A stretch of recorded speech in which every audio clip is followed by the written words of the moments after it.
வணக்கம், welcome to கௌஷிஸ் kitchen. இன்னைக்கு நம்ம பார்க்க போகிறது இட்லி மிளகாய் பொடி. இந்த இட்லி மிளகாய் பொடி செய்கிறதுக்கு தேவையான பொருட்கள்: உளுத்தம்பருப்பு 1 கப், கடலைப்பருப்பு 1 கப், நிலக்கடலை அரை கப், தோல் உள்ளதும் எடுத்துக்கலாம், தோல் இல்லாததும் எடுத்துக்கலாம், எள்ளு 1/4 கப், சிகப்பு மிளகாய் 1/2 கப், பெருங்காயம் 1 டீஸ்பூன், உப்பு தேவையான அளவு.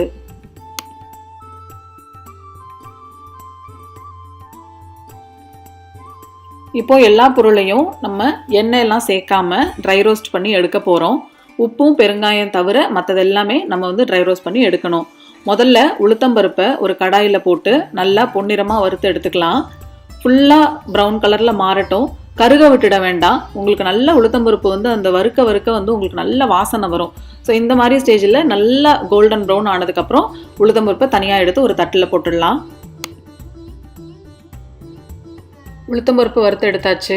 அதே மாதிரியே கடலைப்பருப்பையும் நம்ம பொன்னிறமாக வறுத்து எடுத்துடலாம். கடலைப்பருப்பு நல்லா கோல்டன் ப்ரௌன் கலரில் ஆயாச்சு. ஸோ இப்போ நம்ம இதை அடுப்புலேருந்து எடுத்துடலாம்.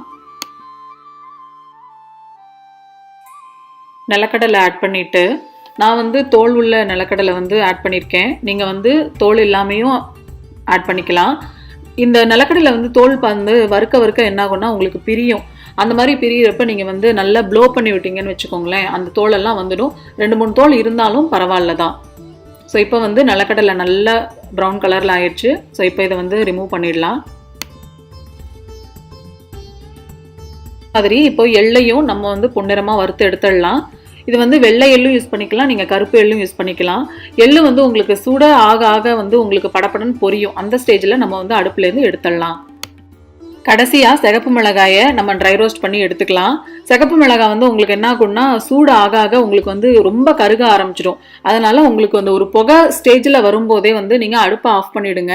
ரொம்ப கருகிடுச்சுன்னா இட்லி பொடி உங்களுக்கு கருகுன ஸ்மெல்லு வரும். அதனால் வரமிளகாயை நல்லா அந்த கலர் மாறும்போதே நீங்கள் அடுப்புலேருந்து எடுத்துடலாம். எல்லா பொருளையுமே ட்ரை ரோஸ்ட் பண்ணி எடுத்துட்டோம். இப்போ இதை நல்லா ஆறட்டும். ஆறுனதுக்கப்புறம் நம்ம பொடி பண்ணலாம். நல்லா ஆறுனதுக்கு அப்புறமா மிக்சியில் இந்த சிகப்பு மிளகாய், உப்பு, பெருங்காயத்தூள் இதை மட்டும் போட்டு முதல்ல ஒரு சுற்றி எடுத்துடலாம். ஏன்னா உங்களுக்கு எல்லா பொருளையும் சேர்த்து அரைச்சோன்னா மிளகாய் சரியாக அரைக்காது. அதனால் ஃபஸ்ட்டு இதை மட்டும் போட்டு பவுட்ரு நரநரன்னு பண்ணி எடுத்துடலாம். முதல்ல சிகப்பு மிளகாயை அரைச்சி எடுத்ததுக்கு அப்புறமா மற்ற எல்லா பொருளையும் போட்டு நம்ம இப்போ அரைச்சிடலாம். பொடி எப்போதுமே உங்களுக்கு நல்லா நரநரன்னு இருந்தால் தான் நல்லாயிருக்கும். ரொம்ப நைஸாக இருக்கணும்னு அவசியம் இல்லை.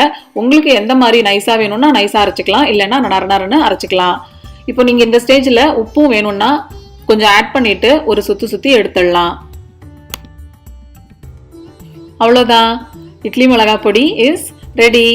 இது நம்ம இட்லி தோசைக்கு ரொம்ப நல்லாயிருக்கும். நீங்களும் செஞ்சு பாருங்கள், எனக்கு எப்படி இருக்குன்னு சொல்லுங்கள். இந்த வீடியோ உங்களுக்கு பிடிச்சிருந்ததுன்னா கௌஷிஸ் கிச்சனுக்கு சப்ஸ்கிரைப் பண்ணுங்கள். தேங்க்யூ ஃபார் வாட்சிங்.